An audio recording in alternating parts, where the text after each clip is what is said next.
राखीव कर्मचारी यांना परत एकदा सूचना आहे, आपण तात्काळ माईकडे यायचंय, नाव घेऊ देऊ नका प्लीज, बाहेर तुम्हाला मिळणार आहे। पोलीस कर्मचारी यांच्या माहितीस्तव या ठिकाणी टेबल क्रमांक 1 वरती आपण आपली ड्युटी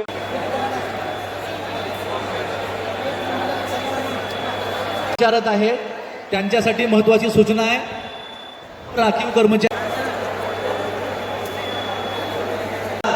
त्यामुळे बॅलेट बटन व्यवस्थित दबत नाही अशा प्रकारे या ठिकाणी गोष्टी आलेल्या आहेत, त्या पूर्णपणे चुकीच्या आहेत। आम्ही तपासणी करणार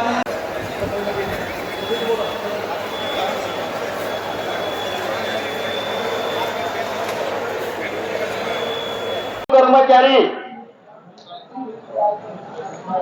जाण्यानंतर बंद झाले किंवा नाही परत खात्री करा आणि वाहन क्रमांक 1 मार्गस्थ होण्यासाठी या ठिकाणी सज्ज होत आहे। चला ओके चला केवळ आणि केवळ आपल्यामुळे त्या ठिकाणी गाडी थांबू शकते।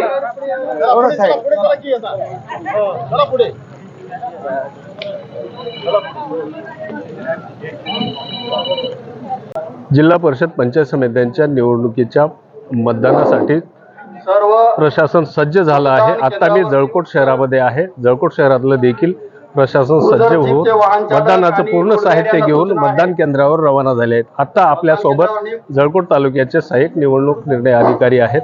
काय सांगाल सर, कशा पद्धतीचं प्रशासन सज्ज आहे? विनंती आहे की आपण जळकोट तालुक्यातील दिलेल्या वाहनामध्ये आपण बसून घ्यायचं जिल्हा आहे। परिषद सर्व पंचायत रुग्ण समिती सार्वत्रिक निवडणूक 2026 करिता आज सर्व पोलिंग पार्ट्या 84 मतदान केंद्रावर रवाना होत आहेत। प्रशासनाची पूर्ण तयारी झालेली आहे। अगदी निर्भय आणि निपक्षपाती वातावरणामध्ये निवडणूक घेण्याचे आमचे प्रयत्न आहेत आणि त्या दृष्टीनं सर्व प्रशासनाची तयारी आहे। सर्व पोलिंग सेंटरवर सर्व पोलीस स्टाफही मुबलक प्रमाणामध्ये उपलब्ध आहे आणि जसं की आपण 3 गटात आणि 6 गणामध्ये ही निवडणूक होत आहे, तर अत्यंत निर्भय वातावरणात ही पूर्ण प्रक्रिया पार पाडत आहे। आज पोलिंग पार्टीज आपण लवकरच इथून त्यांना BU CU आणि जे काही मतदानाचं साहित्य आहे ते देऊन आपण इथून रवाना करत आहोत। अगदी एक जळकोट तालुका आपण जाणता आहात की छोटा असल्यामुळे एक 2 ते 3 तासामध्ये सर्व पोलिंग पार्टीज ह्या मतदान केंद्रावर पोहोचतील आणि तिथे सुद्धा सर्व राखीव कर्मचारी यांना सर्व मतदान केंद्रावर सर्व सुविधा आम्ही उपलब्ध करून दिलेल्या आहेत आणि मतदान केंद्रनिहाय सर्व BLO सुद्धा सज्ज आहेत आणि सर्व ही निवडणूक अत्यंत पारदर्शकपणे पार पडेल यात काही शंका नाही। या निवडणुकीमध्ये एकूण किती कर्मचारी?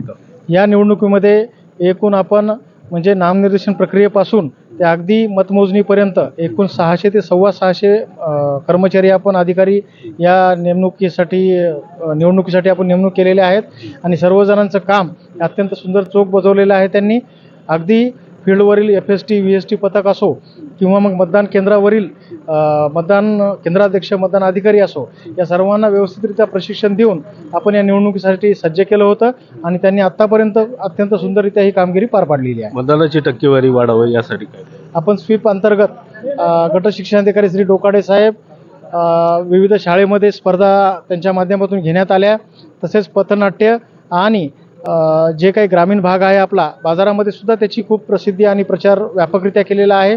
आपण सर्वजण जाणतात जसे की आपण मतदान केंद्र सुद्धा एक पाटोद्याला एक सूचना देण्यात येत आहे। पिंक बूथ म्हणजे सखी बूथ केलेला आहे, ज्याची पूर्ण हजेरी घेतली जात आहे। मतदान प्रक्रिया ही महिलांद्वारे पार पाडण्यात आहे। म्हणजे मतदान केंद्राध्यक्ष मतदान अधिकारी क्रमांक 1, 2, 3 या सर्व काही महिला असतील आणि पाटोद्याचं ही मतदान केंद्र सखी बूथ म्हणून आपण अरेंज केलेलं आहे। मतदान केंद्रावर काय सुविधा? मतदान केंद्रावरील आम्ही जसं की 1 महिन्यापूर्वीच तलाठी मंडळ अधिकारी त्यानंतर झोनल अधिकारी यांच्या माध्यमातून आपण ज्या काही सुविधा आहेत मतदान केंद्रावर याची पाहणी केली होती। जिथे जिथे रॅम्प किंवा काही ठिकाणचे शौचालयाचे दरवाजे किंवा खिडक्या यांचं काही किरकोळ प्रमाणामध्ये दुरुस्त्या होत्या, ते BO गट शिक्षणाधिकारी मार्फत आम्ही दुरुस्त करून घेतलेल्या आहेत। कसल्याही प्रकारची अडचण मतदान केंद्रावर येणार नाही याची आम्ही पुरेपूर काळजी घेतलेली आहे। मतदारांना काय आव्हान प्रशासन? मतदारांनी मतदानाचा टक्का म्हणजे आपण सर्वजण जाणतात की लोकशाही ही वाढवण्यासाठी आपण ही या निवडणुकी प्रक्रियेमध्ये सहभागी व्हावं. सर्वांनी पुढे येऊन एक सजग असे लोकप्रतिनिधी देण्यासाठी समोर येऊन सर्वांनी मतदान करावं असं प्रशासनातर्फे मी आवाहन करतो. जर पाहिलं तर प्रशासनानं पूर्ण सर्व तयारी केलेली आहे. मतदानाचा आणि टक्का वाढावा असं राखीव देखील कर्मचारी प्रशासनाकडून आवाहन यांना करण्यात सूचना आलं आहे आहे. की सर्व राजेंद्र वाहनं जोरशेट्टे, मार्गस्थ RR झाल्यानंतर न्यूज आपली मराठी, बैठक आहे. जळकोट, लातूर.